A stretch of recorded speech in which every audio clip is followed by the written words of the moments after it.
Hey everyone, welcome back to Corporate Decoder, the place where we turn confusing corporate reports into something you can actually understand.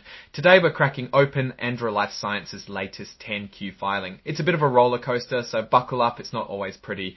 In this video, we will cut through jargon and see if this company is on the path to success or if it's facing some serious headwinds. We'll talk cash, research spending, and whether they are getting closer to selling their first product. Before we dive in, if you appreciate getting straight insights from corporate documents, make sure you're subscribed. It really helps us keep doing this. We also have a Discord community linked in the description below where you can discuss these filings and more with others.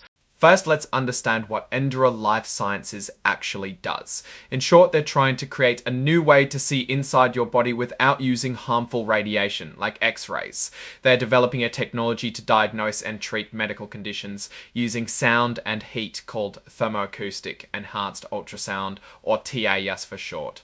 Basically, they want to make medical diagnoses safer and more accessible. Alright, let's dive into the financial numbers. These numbers paint a bleak picture of how much product ENDRA has available to sell. Looking at the balance sheets, their inventory is valued at $0 as of March 31, 2025. It appears there are not enough products in their inventory to sell. They had recorded reserves of 2,525 tom.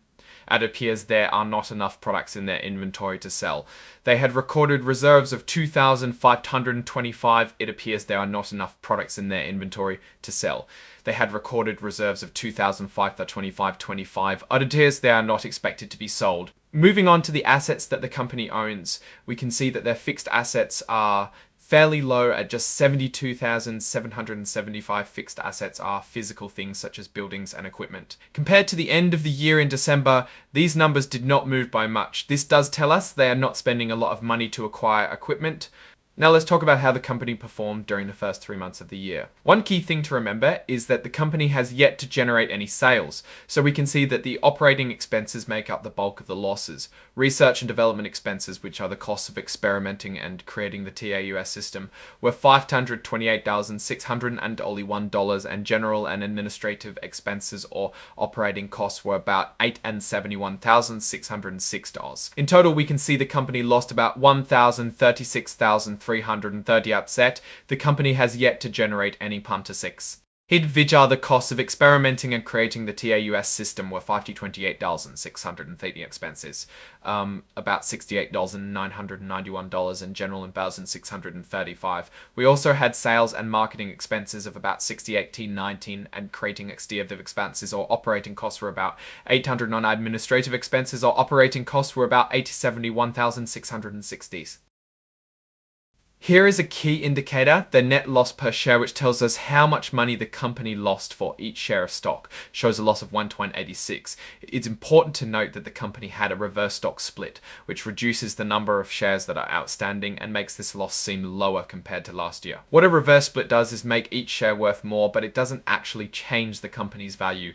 Cash is king, right? This section tells us how much cash the company has used or gained during the first 3 months of the year. For ENDRA, they used $1,023 and $123 and $124.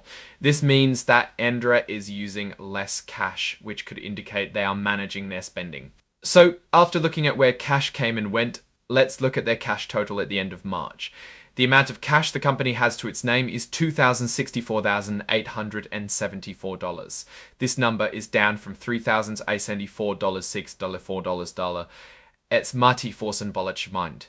This means they are burning through cash at an unsustainable rate if they plan to operate for a longer period of time. Looking at the stockholders' equity section, we can see additional details on the number of shares outstanding. As of March 31, 2025, there were 562,213 shares outstanding. This number can be used to calculate the per share losses in the statement of operations. This is the part everyone should pay attention to, as it's a serious warning sign. Essentially, it says there's substantial doubt that ENDRA can continue as a going concern, meaning they might not have enough money to stay in business. They need to find ways to make money or get more funding soon. They mention plans to continue raising capital, but there's no guarantee they'll succeed. The company had an at-the-market equity offering which replaced the prior agreement. Under the February 2024 agreement, the company issued shares of its common stock and received net proceeds of $45,803.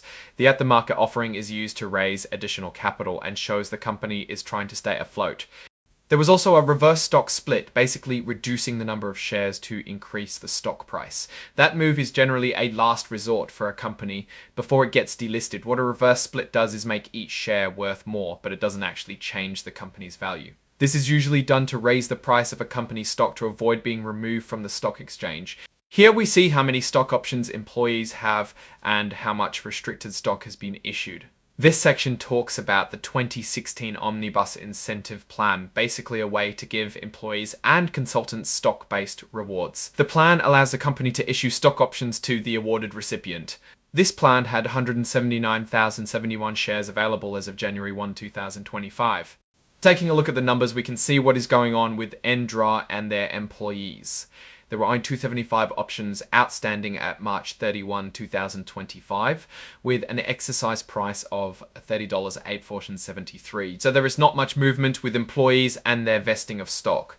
This could be a turn off to new employees that want to join the team. The placement agent warrants outstanding at March 31, 2025 were approximately 180,707. It is important to track the warrants because they have very specific prices and expire at certain dates. Because ENDRA issued warrants, they needed to be marked to market, meaning that at every balance sheet date, they need to be reevaluated to see how much they are worth. These have been classified as level 2 assets because the company uses observable inputs like market prices for the stocks. During the 3 months ended in March, the company recognized income from the change in fair value of 400 notified prices for the stocks. During the 3 months ended in March, the company recognized income from the change in fair value of $408.0562. Let's get into their obligations. They lease office space with monthly rent payments. The lease extends to March 31, 2029. There is approximately $717 and $417 and $472 due over this period. The CEO's annual base salary is $300,000 and has benefits if terminated. The Chief Technology Officer has an annual salary of $324,000. The Chief Financial Officer has a base monthly fee of $8,650. Credit winning 60/50 can impact the profitability of a company and how that affects stock values for investors. The company is all in on biotech, so they only have one segment. The important metric the Chief Executive Officer is looking at is the net loss of this segment. During the first 3 months, they lost about 1,036,330 hours as segment. After the period closed, it seems the at-the-market offering was further used to issue shares. About 800 under $4,020.33 was raised under the February 2024 ATM agreement. This is more capital that the company is using to stay afloat. Now, what is my take? ENDRA Life Sciences is facing a tough uphill battle. Their lack of revenue and reliance on funding is a big red flag. While the reduced spending and research and development expenses is good, it could also mean they're slowing down innovation. The biggest concern is the going concern, warning and reliance on the at-the-market offering. They might need to show some real sales soon to convince investors they have a future. In summary, while their TAS technology sounds promising, their financial situation is definitely something to watch closely. Alright, that's our breakdown of ENDRA's latest filing. What's your take on these numbers and what they signal for the company's future? Drop your thoughts in the comments. If this analysis was valuable, hitting that like button really helps, and subscribe for more deep dives into the corporate world. Don't forget to check out the Discord in the description. Thanks for watching, and I'll see you next time.